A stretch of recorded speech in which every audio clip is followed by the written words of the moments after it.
शांति की शक्ति से शांति जग में लानी है। शांत मन हो तन हो शीतल, शांत मन हो तन हो शीतल। ऐसी दुनिया बनानी है शांति की शक्ति से। मानते हैं कि परमात्मा कोई है, ऐसे कई है, परंतु जो मानते हैं उनको ये भी जानना जरूरी है कि पहले पहले परमात्मा क्या है, क्योंकि उनका भी यथार्थ नॉलेज होना चाहिए। एक परमात्मा की ही विषय है जिसके लिए अपने संसार में कहें सभी तरफ इसके लिए अनेकानेक बातें हैं। कोई परमात्मा के लिए कुछ बतलाते हैं, कोई परमात्मा के लिए कुछ, कोई कैसा कोई कैसा। जो अगर मानते हैं तो फिर उसके लिए अनेकानेक विचार हैं। अभी ये भी समझने की बात है कि जो चीज है और मानी जाती है तो उनकी नॉलेज भी जरूर होनी चाहिए। अगर कई इनके लिए विचार हैं तो ये भी समझना चाहिए कि ये कोई मुझे भी बात है। क्यों एक चीज के ऊपर इतने विचार क्यों होने चाहिए?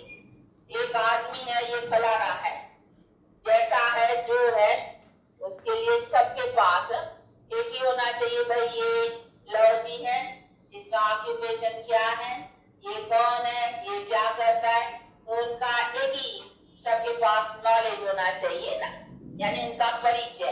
ऐसे तो नहीं कहेंगे नहीं, कोई कहेंगे नहीं ये ऐसा नहीं है, ये ऐसा नहीं है। एक ही चीज के लिए इतने विचार क्यों होना चाहिए? जो अगर है इतने विचार तो ये समझना चाहिए उस बात में कुछ रोला है, यानी उन बात को यथार्थ जाना नहीं गया हुआ है। अब ये भी समझने की बात है कि जिस विषय के ऊपर परमात्मा की जानकारी के विषय के ऊपर इतना अनेक विचार है, अब इसकी जानकारी यथार्थ कौन देवे कि आखिर भी वो कौन है? इसलिए उनके जानकारी के लिए खुद उसको जाना पड़ता है, स्वयं परम पिता परमात्मा को, जो अपनी आकर करके जानकारी देता है कि मैं कौन हूँ। इसीलिए उसने कहा है कि जब जब ऐसा अधर्म यानी इस चीज का ज्ञान हो जाता है कि मनुष्य न मुझे जानते हैं न अपने को जानते हैं, क्योंकि अपने को भी जानेंगे कैसे? मेरे द्वारा ही दोनों का नॉलेज, यानी अपने का, यानी मनुष्य का भी नॉलेज, मनुष्य को अपना पता भी मेरे द्वारा पढ़ने का है और मेरा पता भी मेरे द्वारा, कि मेरा तो कोई क्रिएटर नहीं है ना जो मेरा पता दे। अगर मेरा भी क्रिएटर अगर क्रिएटर के ऊपर क्रिएटर, जो आपका तो कोई रहेगा जिसका कोई क्रिएटर नहीं है तो कोई तो गॉड कहेंगे ना। इसीलिए बाप कहते हैं कि मैं वो हूँ जिसका कोई क्रिएटर नहीं है। तो मैं तो क्रिएटर किसका हूँ? मनुष्य आत्माओं का। आत्माएं भी वास्तव करके अनादि है, तो उनका भी कोई क्रिएटर नहीं है, परंतु फिर भी कहा जाता है कि मनुष्य आत्माओं का क्रिएटर गिना जाता हूँ, इसी ख्याल से कि मैं आकर करके आत्माओं को अपनी कंप्लीट प्यूरिफाइड स्टेट जो है उसी पर ले आता हूँ। तो प्यूरिफाइड बनाना आत्माओं को ये मेरा काम है, इसीलिए मैं क्रिएटर गया हुआ हूँ। बाकी ऐसे नहीं है कि कभी आत्माएं भी नहीं है, आत्मा भी इमॉर्टल चीज है, परमात्मा भी इमॉर्टल चीज है, लेकिन ये दोनों ही अनादि। तो दोनों अनादि अविनाशी होने के नाते जैसे परमात्मा का कोई क्रिएटर नहीं है, वैसे आत्माओं का भी कोई क्रिएटर नहीं है। वैसे तो इस मनुष्य सृष्टि का भी कोई क्रिएटर नहीं है, यानी मनुष्य भी अनादि है।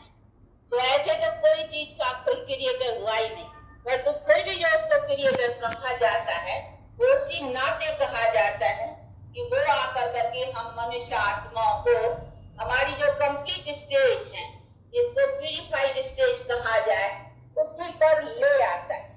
इसीलिए हमारे में प्यूरिफिकेशन भरने के कारण उनको उनका क्रिएटर कहा जाता है कि मनुष्य की जीवन की जो स्टेज कंप्लीट है उसी पर मनुष्य आत्मा को ले आता है। तो इसी नाते उनको कहा ही जाता है न्यू वर्ल्ड का क्रिएटर। वैसे वर्ल्ड तो अनादि है, ऐसे नहीं कि कभी वर्ल्ड है ही नहीं, वर्ल्ड अनादि है, परंतु वो आकर करके मनुष्य को इसी तरीके से नया बनाता है। ये पुराने हो गए ना, अभी हम सब देखो ओल्ड हो गए हैं, पुराने, उसका मतलब ही है आयरन एजेड वर्ल्ड अभी है, जिसको कहा ही जाएगा पुरानी दुनिया। तो हम सब अभी पुराने तमो प्रधान हो गए हैं। अभी बाप आकर करके फिर हमको सतो प्रधान बनाते हैं, इसीलिए उनको कहा जाता है नई दुनिया अथवा नई दुनिया का क्रिएटर। बाकी ऐसे नहीं दुनिया ही नहीं है। तो ये भी चीजें समझने की है कि उसको क्रिएटर इसी नाते कहा जाता है। और तो ये समझना कि जो परमात्मा इसी सभी बातों का जो यथार्थ नॉलेज है वो कोई आकर के देते हैं। इसीलिए इस सभी बातों का निर्णय यथार्थ कि परमात्मा क्या है और हम मनुष्य आत्माएं क्या है और ये मनुष्यों के सृष्टि का चक्कर भी कैसे चलता है, इन सभी बातों की यथार्थ नॉलेज वो नॉलेजफुल बॉडी जो है ना वो आकर करके देते हैं। इसीलिए उनको नॉलेजफुल भी कहते हैं, क्रिएटर भी कहा जाता है और हिंदी में भी कहते हैं पतित को पावन करने वाला, दुख हरता, सुख करता, ये सभी महिमा उनको दी जाती है। अभी जिसको दी जाती है उसको भी समझना चाहिए ना वो कौन सी चीज है। उनको भी कहेंगे सुप्रीम सोल, वो भी सोल है। अभी उनको जो कई समझते हैं सर्वव्यापी, अभी सोल को तो सर्वव्यापी कह नहीं सकते हैं ना। ये भी चीज समझने की है कि वो कौन सी चीज है। जैसे हम आत्मा है तो आत्मा अपने शरीर में, हर एक की आत्मा अपने अपने शरीर में अपनी अपनी आत्मा है। ऐसे नहीं है कि सबकी आत्मा एक ही है। अगर एक ही आत्मा होती तो सबके संस्कार, सबकी एक्टिविटी एक ही हो जाती, पर तो नहीं, जितने मनुष्य है इतनी आत्माएं है तो आत्माएं कहेंगे सोल्स, यानी बहुत जितने मनुष्य आज दुनिया में जितनी संख्या है इतनी आत्माएं है। तो ये भी समझने की बातें, एक आत्मा तो नहीं है ना। तो परमात्मा भी जो चीज है वो भी तो सोल ही है ना। तो सोल जिस चीज को कहा जाता है और उनका है भी, वो शास्त्रों में भी है कि ज्योतिर्लिंगम आकार, जिसका यह अपने अनुभव के आधार पर चित्र भी निकाला हुआ है। ये जो सामने क्या और फिर आगे लिया। तो परम पिता परमात्मा जिसको कहा जाता है, ये कहा ही जाता है उस सुप्रीम सोल को। तो निराकार परमात्मा जिसको कहें, जिसकी प्रतिमा भी हमारे भारत में भी ये शिवलिंग की जो प्रतिमा है वास्तव कर करके, ये जो रामेश्वर की आप लोगों ने मूर्ति देखी होगी, ये राम बैठ कर करके भी शिवलिंग का पूजन कर रहा है। और कई चित्रों में आप देखेंगे सभी देवताएं भी शिवलिंग के आगे रिस्पेक्ट में खड़े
कि जिसको परम आत्मा कहा जाता है वो सोल है।